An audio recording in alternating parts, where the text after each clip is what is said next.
नमस्कार, news state देख रहे हैं आप। मैं हूं आपके साथ अंजीत और वक्त हो गया सबसे बड़ा मुद्दा का। प्रदेश में कोरोना के नए मामले में लगातार इजाफा होता जा रहा है। राज्य सरकार के लिटमस टेस्ट की तैयारी कोरोना ने दोबारा कर ली है। अचानक बढ़े संक्रमण ने सरकार को चिंता में डाल दिया है। देश में कोरोना की दूसरी लहर पहले के मुकाबले में ज्यादा संक्रामक दिख रही है। हालांकि गनीमत यह है कि इस बार मृत्यु दर पहले के मुकाबले कम है। कोरोना संक्रमण के नए मामले 81,000 पार कर गए, जो पिछले साल 1 अक्टूबर के बाद सबसे ज्यादा मामले हैं। जबकि प्रदेश में एक्टिव केस की संख्या 11,000 को पार कर गई है। ऐसे में लोगों की लापरवाही सरकार और प्रशासन की परेशानी को बढ़ा रही है। कहीं एक बार फिर सरकार को कड़े कदम उठाने पर मजबूर ना होना पड़े, यही आज का हमारा सबसे बड़ा मुद्दा।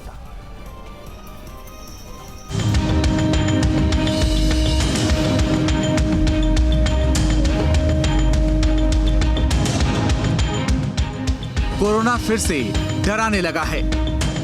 प्रदेश में बढ़ते आंकड़े और बेपरवाही ने प्रशासन को चौकन्ना कर दिया है। जो अस्पताल बंद कर दिए थे कोविड की परिस्थिति को देखते हुए, वो फिर से हमने नोटिफाई कर दिए। तो इस प्रकार से जो नंबर ऑफ बेड्स और सारी व्यवस्थाएं और जो भी पीपी किट या सैनिटाइज़र है या वेंटिलेटर्स की क्रियाशीलता, दावा किया जा रहा है कि सेकेंड वेव आपके बच्चों के लिए भी खतरनाक हो सकता है। यही नहीं, कहा तो यहां तक जा रहा है कि स्टेट में कोरोना से हालात बेकाबू हो सकते हैं। हमारे अंदाज से अप्रैल के महीने में ये संख्या धीरे धीरे बढ़ती जाएगी और उसके बाद फिर नीचे आना शुरू करेंगे नंबर्स। यूपी में बढ़ रहे कोरोना केसेस को लेकर यूपी के डीजी हेल्थ ने न्यूज स्टेट से बातचीत में कहा कि प्रदेश में हर रोज औसतन 1.5 लाख सैंपलिंग हो रही है। तो इसमें इधर उधर से दूसरे स्टेट से या विदेश से भी लोग आए, तो ऐसे में संक्रमण कुछ ज़्यादा हुआ है।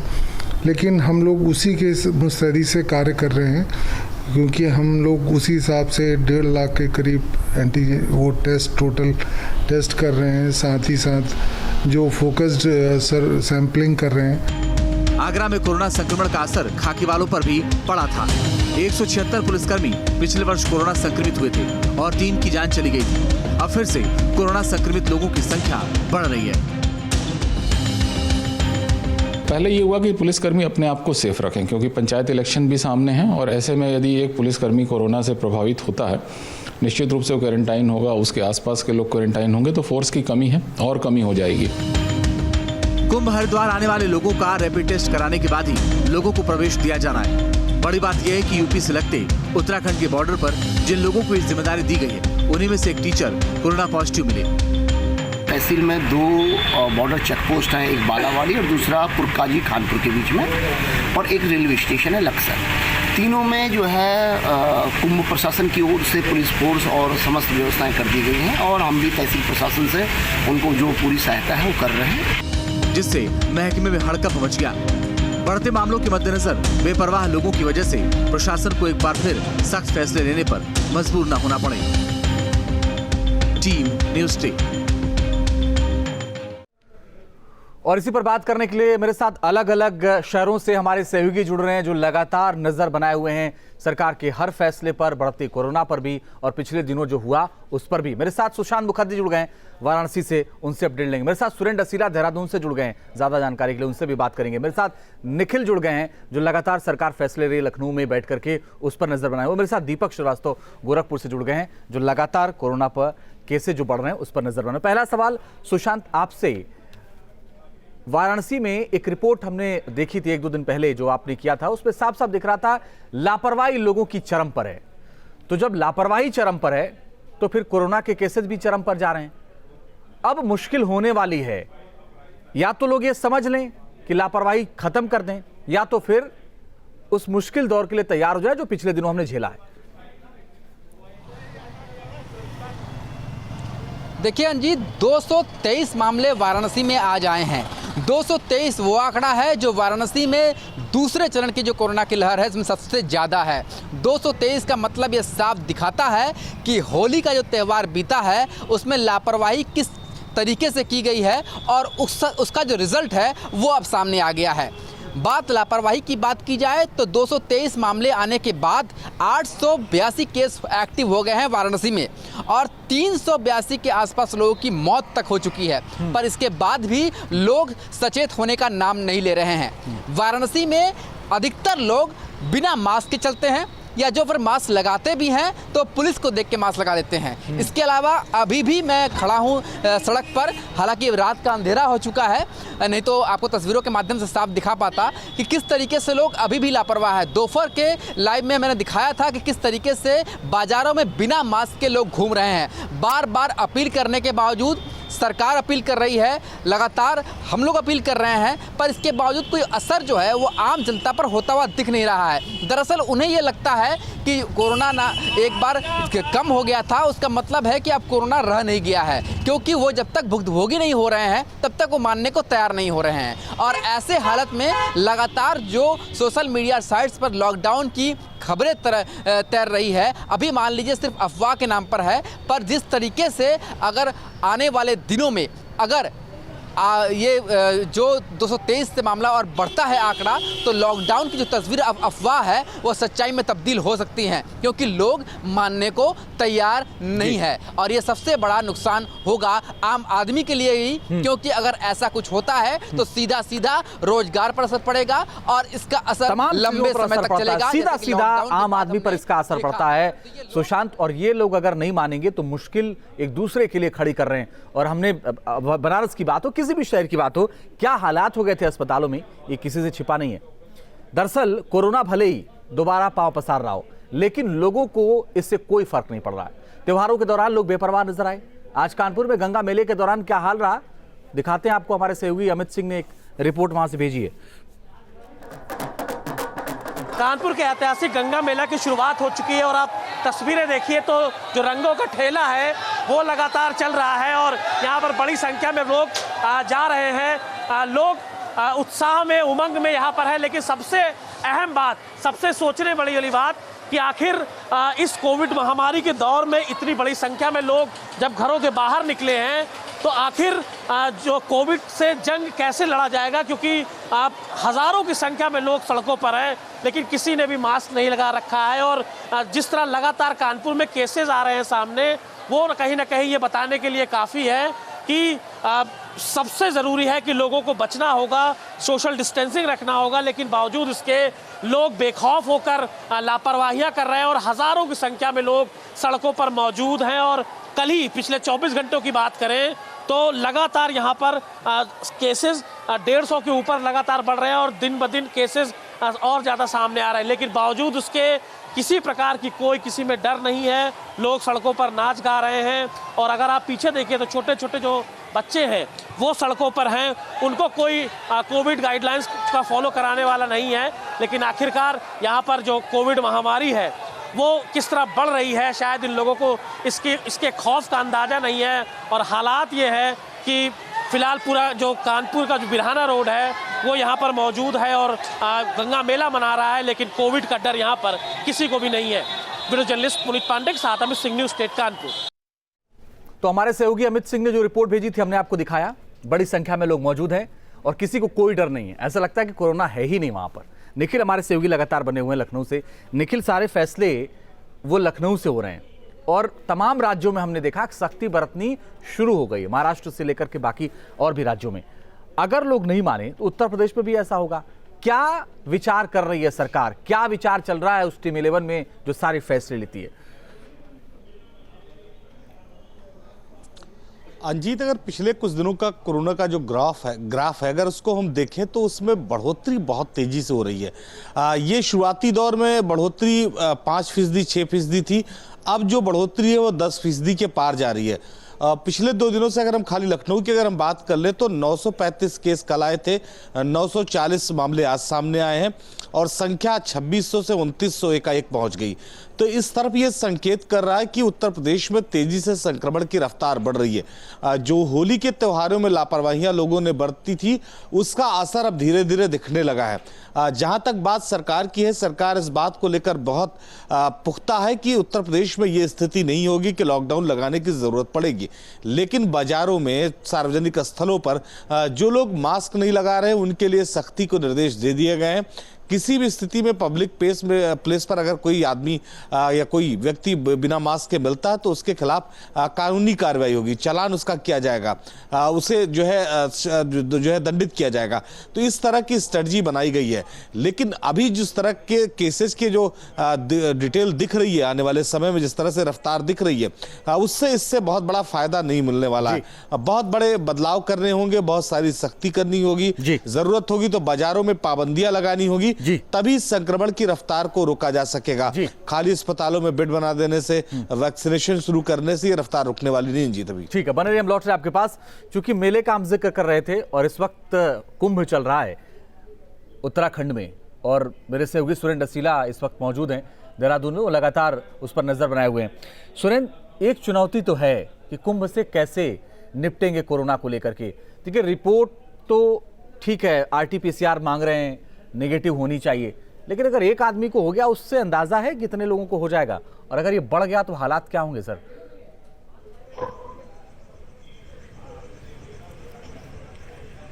बिल्कुल, देखिए अंजीत, जिस तरीके से इस पूरे महाकुंभ को देखें, देखिए चुनौती भरा समय है। 12 अप्रैल को सोमवती अमावस्या का स्नान है और इसके अलावा 14 अप्रैल को बैसाखी का स्नान है।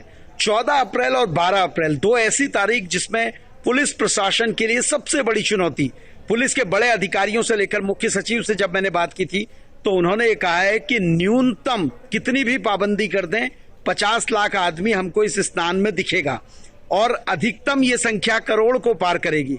तो अंजीत, आप समझिए कितनी बड़ी चुनौती है। कल मैं हर की पौड़ी में लगातार था, उसके बाद मैं बॉर्डर के पास भी गया। जो चिड़ियापुर बॉर्डर है, वहां पर जो भी लोग बाहर से आ रहे जिनके पास RT-PCR की नेगेटिव रिपोर्ट नहीं है, उनके टेस्ट हो रहे थे। हालांकि रैपिड एंटीजन टेस्ट हो रहे हैं, उसके बाद जो लोग नेगेटिव हैं वो ही आगे प्रवेश कर सकते हैं। सख्ती तो बहुत ज्यादा हो रही है, लेकिन आप कंट्रोल कैसे करेंगे? और 50,000 टेस्ट एक दिन में कराने के लिए हाईकोर्ट ने निर्देश दिए हैं।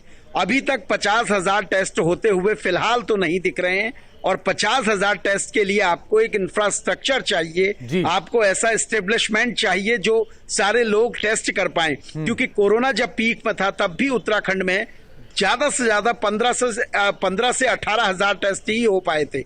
ये सारी चीजें कैसे होंगी, और भीड़ को मैनेज करना, और घाटों पर ये सारी चीजें, भले ही पुलिस दावा कर रही है अंजीत, लेकिन हम भी ये जानते हैं कि करोड़ों की भीड़ में जो पुलिस की मैन पावर है वो थोड़ा कम पड़ जाएगी। उत्तर प्रदेश से 20 कंपनी पुलिस मांगी थी, लेकिन उत्तर प्रदेश में पंचायत चुनाव है, इसलिए 5 ही कंपनी पुलिस मिल पाई है। राजस्थान से एक होमगार्ड की फोर्स मिली है, लेकिन वो भी पेड फोर्स है जिसके लिए राज्य को पे करना है। दिक्कत वो नहीं है, दिक्कत ये है कि आपके पास फोर्सेस कम हैं, और सबसे बड़ी बात कि लोग चिंतित नहीं हैं, लोग अवेयर नहीं हैं, लोग खुद सब समझिए। ये जो कुंभ मेला है ये एक बड़ी चुनौती है। चलिए, लौट रहे आपके पास सुरेंद्र, आगे भी आपसे बात करेंगे, लेकिन ICMR कोरोना के री इन्फेक्शन को लेकर लगातार रिसर्च कर रहा है। वहीं CSIR डायरेक्टर शेखर मंडे का इस रिसर्च पर क्या कुछ कहना है, वो भी आपको सुनवाते हैं। एंटीबॉडी के बारे में जो लोग कह रहे हैं कि कितने टाइम तक चलती है, इसके ऊपर अभी भी पूरे दुनिया में 2 ओपिनियंस है। एक ओपिनियन जो है वो कहता है कि एंटीबॉडी का रिस्पांस जो है काफ़ी दिन तक रहता है, 6-8 महीने तक, लेकिन टी सेल मेमोरी जो कहते हैं बॉडी की, वो और परसिस्ट होती है। और टी सेल मेमोरी भी अगर लॉन्ग टर्म मेमोरी रहे बॉडी में तो एंटीबॉडी जैसे ही होता है, लेकिन अलग तरीका अपने इम्यून सिस्टम का, तो फिर दूसरा इन्फेक्शन होने की संभावना कम हो जाती है। लेकिन दूसरा ओपिनियन जो कुछ लोगों ने व्यक्त किया है, उसमें लोग कहते हैं कि हो सकता हो कि दोनों टी सेल या बी सेल यानी एंटीबॉडी की जो मेमोरी है वो ज़्यादा महीनों तक नहीं रहेगी, और उसमें फिर दूसरा इन्फेक्शन होने की संभावना बढ़ जाती है। इंडियन मेडिकल एसोसिएशन के अध्यक्ष डॉक्टर के अग्रवाल ने कहा है कि अगर दोबारा कोई व्यक्ति संक्रमित होता है तो उसमें लक्षण कम आते हैं। कोरोना वायरस के बाद होने वाले निमोनिया से उसकी मौत की संभावना लगभग 0 रहती है। री इन्फेक्शन हो ना हो फ़र्क नहीं पड़ता, क्योंकि अभी तक किसी भी इंसान की री इन्फेक्शन के बाद में कोविड निमोनिया से डेथ नहीं हुई है। So I am not bothered about as a citizen कि री इन्फेक्शन होगा कि नहीं होगा। भारत में इस वक्त में 2 स्ट्रेन पहचाने जा चुके हैं। एक वो जो डबल म्यूटेशन वाला है 458 एंड 452, लेकिन उसमें एन टर्मिनल डोमेन में मास्टर चाबी बनाने की क्षमता नहीं है। दूसरा यूके वाला स्ट्रेन है जो मास्टर चाबी लेकर आया है और सबको इन्फेक्शन कर रहा है। गुड न्यूज़ यही है कि मोर्टेलिटी पहले से कम है। और अलग अलग शहरों से हमारे संवाददाता जुड़े हुए हैं, लगातार उनसे बात भी कर रहे हैं। दीपक हमारे साथ गोरखपुर से जुड़े हुए हैं। दीपक, इतनी लापरवाही क्यों कर रहे हैं लोग?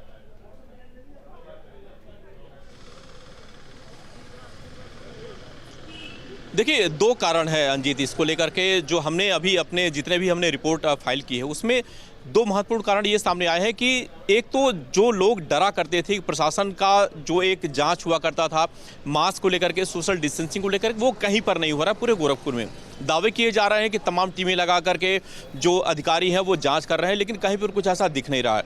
दूसरी, तमाम लोगों ने जिन्होंने वैक्सीन लगवा लिया है वो अब ये सोच रहे हैं कि अब उनको कोरोना नहीं होगा, और ऐसे में खुले मार्केट में वो आराम से घूम रहे हैं। सबसे बड़ी दिक्कत ये है कि जो लोग मार्केट में निकल रहे हैं उनको ये पता ही नहीं है कि कोरोना का जो दूसरा अभी लहर चल रहा है, जो तमाम लोग इन्फेक्टेड हो रहे हैं, वो किसकी वजह से हो रहे हैं। सोशल डिस्टेंसिंग की एक बड़ी बात होती है। मार्केट में आप कहीं भी जाइए गोरखपुर में, हर तरफ आपको भीड़ ही भीड़ नजर आएगी। लोगों के अंदर जो अवेयरनेस होनी चाहिए वो कहीं पर नजर नहीं आ रही है। सीधा अगर कहें तो इसके पीछे जिम्मेदार गोरखपुर का जिला प्रशासन है, क्योंकि कागजों में ही सारी योजनाएं बन रही हैं अंजीत। हकीकत में कहीं पर कुछ भी नहीं दिख रहा है। सिर्फ अगर हम आम लोगों के अलावा अधिकारियों की बात करें, पुलिस प्रशासन की बात करें, तो आपको कहीं पर भी जो एक डर होना चाहिए इस वैक्सीन को लेकर के, जो वैक्सीन लगवा चुके हैं या फिर इस कोरोना को लेकर के, वो कहीं पर किसी के अंदर अधिकारियों में भी नहीं दिख रहा। बड़ी बात यह है, पंचायत चुनाव का नामांकन कल से शुरू अंजीत।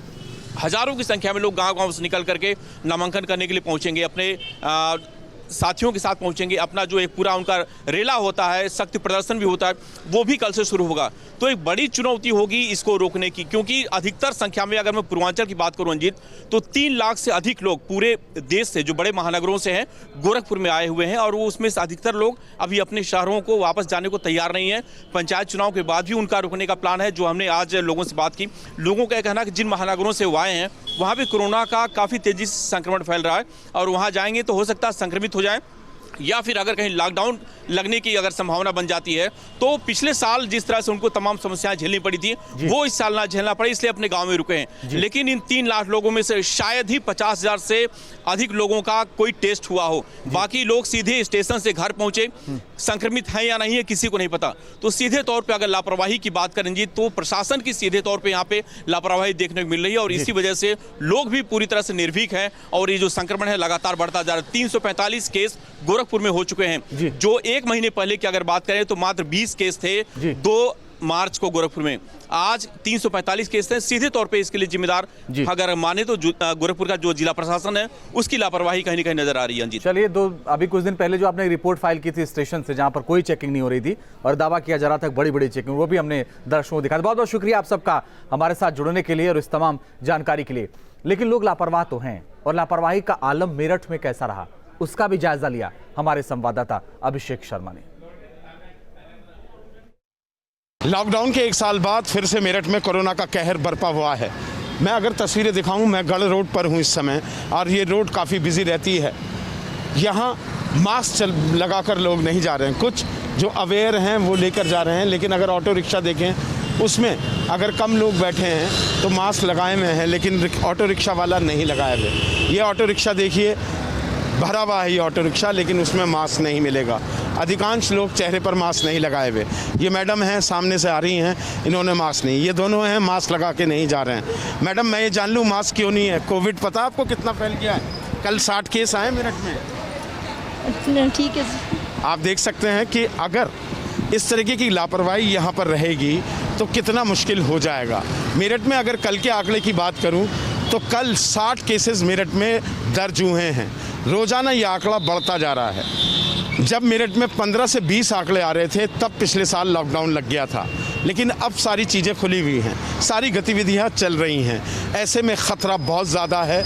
लोगों को चाहिए कि खुद जो कोविड से बचाव के नियम दिए गए हैं उनका पालन करें, मास्क लगाएं। अभी ऑटो रिक्शा रुका है और इस ऑटो रिक्शा के अंदर आप देख लीजिए खचाखच ये ऑटो रिक्शा भरा हुआ है।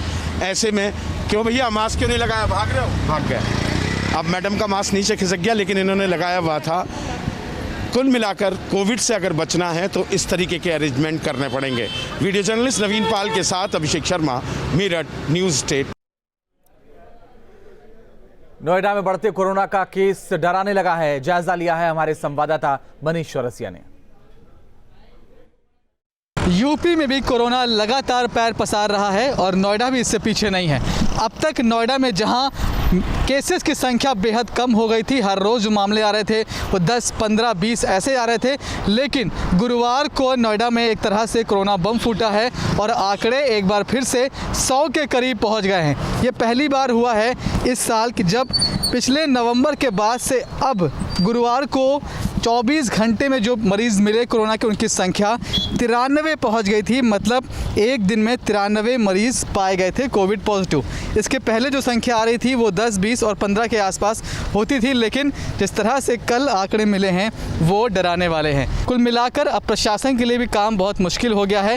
हालांकि जनता अब भी समझ नहीं रही है। कहीं भी आप निकल जाइए, बिना मास्क के लोग आपको दिखाई पड़ ही जाएंगे। ऐसे में डर यही लग रहा है कि कहीं बढ़ते हुए मामले इतने ना बढ़ जाएं कि फिर से यूपी में भी लॉकडाउन लगाने की बात की जाए। नोएडा आर्थिक राजधानी है, अगर यहाँ पर फिर से लॉकडाउन लगता है तो जाहिर तौर पर ना सिर्फ ये सरकार को नुकसान पहुँचाएगा बल्कि जनता को भी एक बार फिर से समस्याओं से दो चार होना पड़ेगा। वीडियो जर्नलिस्ट जयराम यादव के साथ मनीष चौरसिया, न्यूज़ स्टेट, नोएडा।